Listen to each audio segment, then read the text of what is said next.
अमित शाह को क्या 2029 में प्रधानमंत्री बना दिया जाएगा और क्या योगी आदित्यनाथ को अमित शाह की कुर्सी मिलेगी?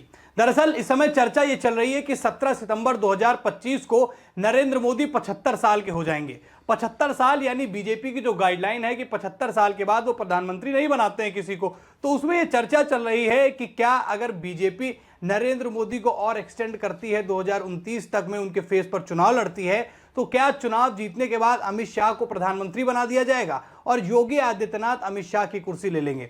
दरअसल अमित शाह को प्रधानमंत्री बनाने की बात क्यों चल रही है, इस पर ध्यान देना सबसे ज्यादा जरूरी बात है। सबसे पहले आप ये देखिए कि अमित शाह को लगातार बड़ी जिम्मेदारियां दी गई। देश के अंदर कोई बड़ा बिल पास कराया गया हो, उसमें नरेंद्र मोदी मौजूद नहीं रहते हैं, तो अमित शाह पूरी तरीके से उसका नेतृत्व करते हैं। अपने गठबंधन को एक साथ लेकर चलना हो, वो अमित शाह की रणनीतियों पर चलता है। और इसका सबसे ताजा उदाहरण अगर मैं आपको बताऊं, अगर वक्फ बिल को जब पास कराने की बात आई थी तो कहीं ना कहीं ये माना जा रहा था कि चंद्रबाबू नायडू और नीतीश कुमार कहीं ना कहीं एनडीए का इस बात के लिए समर्थन नहीं करेंगे। और नरेंद्र मोदी थाईलैंड पहुंच गए, अमित शाह सदन में थे, सभी को मैनेज किया और फिर से अमित शाह ने यह साबित कर दिया कि भाजपा और आरएसएस जो उन पर भरोसा जताती है उस पर अमित शाह पूरी तरीके से खरे उतरते हैं। यानी कि जो बड़ी जिम्मेदारियां अमित शाह को मिलती आई हैं उसको निर्वहन में अमित शाह ने किसी भी तरीके की कोई कमी नहीं छोड़ी है और उनको इसीलिए यह मौके दिए जा रहे हैं कि आगे आने वाले समय में वो प्रधानमंत्री पद की कुर्सी को संभालें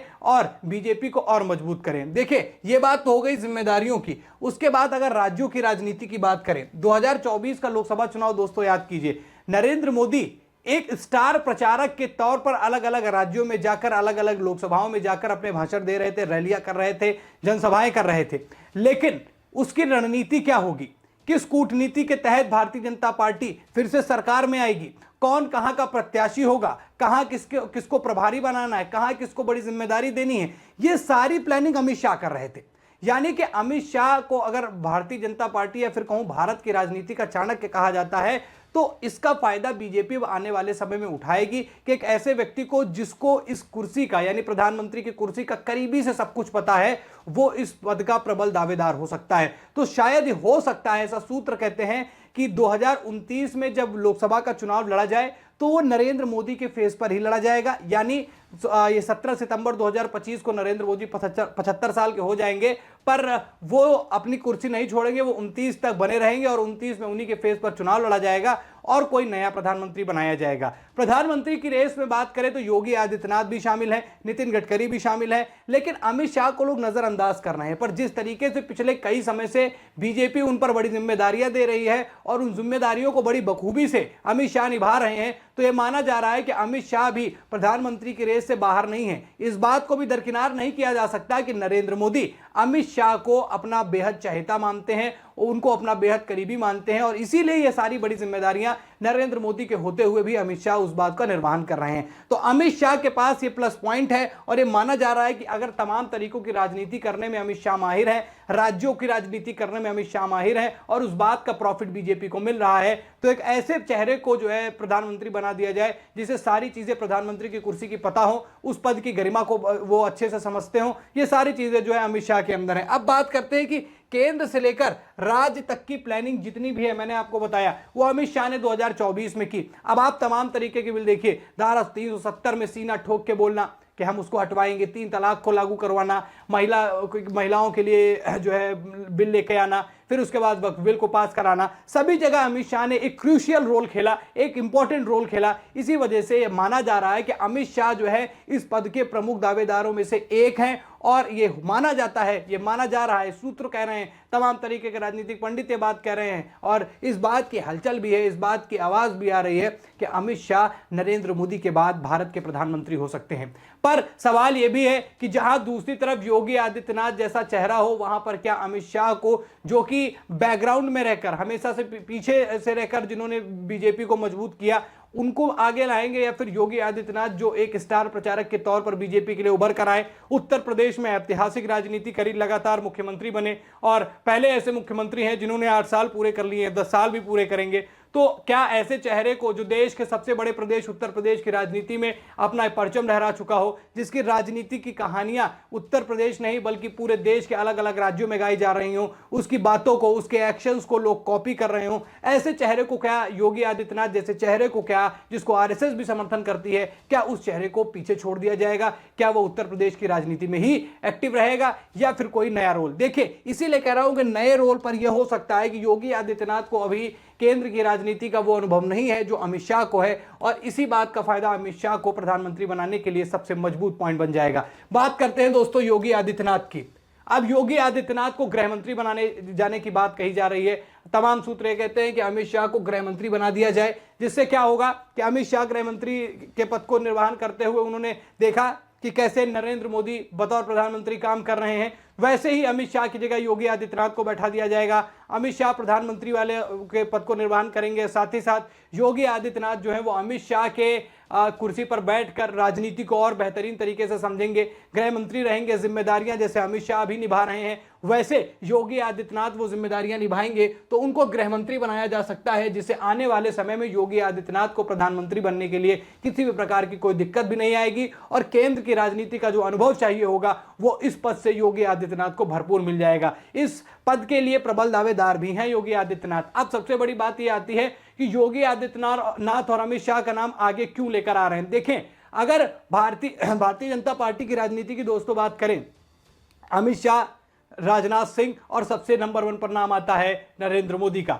ये 3 प्रमुख चेहरे हैं जो पिछले कई समय से भारतीय जनता पार्टी के बड़े पदों पर बैठे हुए हैं। गृह मंत्री, रक्षा मंत्री और देश के प्रधानमंत्री राजनाथ सिंह, अमित शाह और नरेंद्र मोदी, ये वो पद हैं, ये वो नाम हैं जिन पर बीजेपी पिछले कई समय से अपने आप को मजबूत करती हुई नजर आ रही है। वही बात करें राजनाथ सिंह की, राजनाथ सिंह की भी एज जो है वो 73 साल हो गई है। आने वाले 2 सालों में वो भी 75 के हो जाएंगे, और नरेंद्र मोदी भी इस साल 75 साल के पूरे होने वाले हैं। तो ऐसे में 2 बड़े नेता जो रिटायरमेंट की तरफ कदम बढ़ा चुके हैं, उनकी भरपाई करने के लिए उनकी जो कुर्सी खाली होगी वो अन्य नेताओं को कैसे आगे लाया जाएगा। तो योगी आदित्यनाथ को गृह मंत्री बनाया जा सकता है, अमित शाह को प्रधानमंत्री बनाया जा सकता है, और राजनाथ सिंह की जो कुर्सी खाली है उसके लिए किसी साउथ के स्टेट से किसी व्यक्ति को लाया जा सकता है, या फिर संघ जिसको अपनी तरफ से अप्रोच करेगा वो भी आगे आ सकता है। तो ये पूरा फॉर्मूला जो है वो समझ में निकल कर आ रहा है।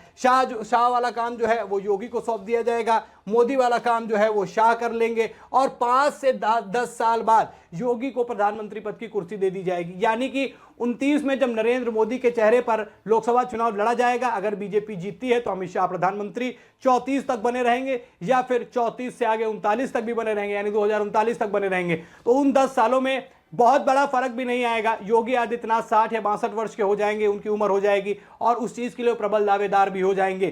तो ऐसे में ये माना जा रहा है, तमाम सूत्र ये कह रहे हैं कि अब वो तैयारियां शुरू हो गई हैं, उसकी झलकियां आना शुरू हो गई हैं। अब उसकी झलकियां इस वजह से भी मानी जा रही कि एक तरफ जहां तमिलनाडु, पश्चिम बंगाल में भी चुनाव होने वाले हैं, वहां की राजनीति अमित शाह का इंटरफेयर जो है वो बढ़ चुका है। सदन में उन्होंने खुलकर ये चीज बोली कि पश्चिम बंगाल में हम आ रहे हैं। तमिलनाडु की राजनीति में आप देख सकते हैं कि कैसे वो एक चाणक्य का काम कर रहे हैं। प्रदेश के अध्यक्ष अन्नामलाई को केंद्र भेजने की तैयारी कर रहे हैं, दिल्ली भेजने की तैयारी हो रही है। वहां पर गठबंधन करने के लिए अन्नामलाई को जो है प्रदेश अध्यक्ष पद से इस्तीफा दिलवाया गया, ऐसा कहा जाता है। तो अमित शाह जिस तरीके की राजनीति कर रहे हैं, तमाम राज्यों में अपनी मौजूदगी और अपने जो एक राजनीतिक बुद्धि है उसका इस्तेमाल करते हुए भारतीय जनता पार्टी को जैसे मजबूत कर रहे हैं, तो ये कहना अतिशयोक्ति नहीं होगा कि एक ऐसे मेहनती कार्यकर्ता को, जिसने बीजेपी को एक असीम मजबूती दी हो, जिसने उन राज्यों में भी भारतीय जनता पार्टी के वोट बैंक को खोल दिया हो जहां भारतीय जनता पार्टी एक सीट जीतने में भी कामयाब नहीं रहती थी।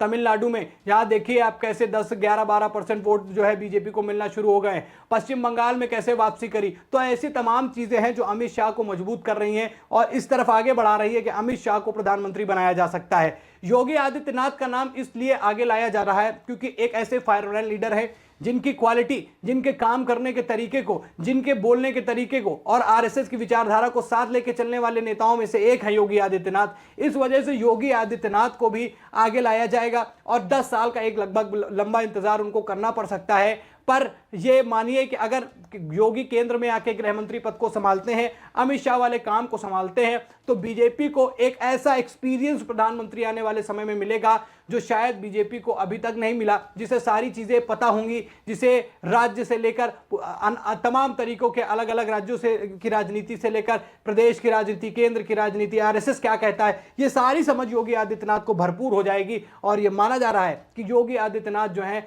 वो अब केंद्र आने वाले हैं। अब सवाल ये उठता है कि 2027 में अगर योगी आदित्यनाथ प्रधानमंत्री बन जाते हैं तो क्या 29 तक आने के बाद उनको प्रधानमंत्री चुनाव पद से हटा दिया जाएगा? अब सवाल देखिए दोस्तों, यह भी बनता है कि कैसे योगी आदित्यनाथ को सेंट्रल में लाया जाएगा, कैसे केंद्र की राजनीति में लाया जाएगा। समझिए, 2027 में प्लानिंग यह है कि उत्तर प्रदेश को एक दलित सीएम दे दिया जाए।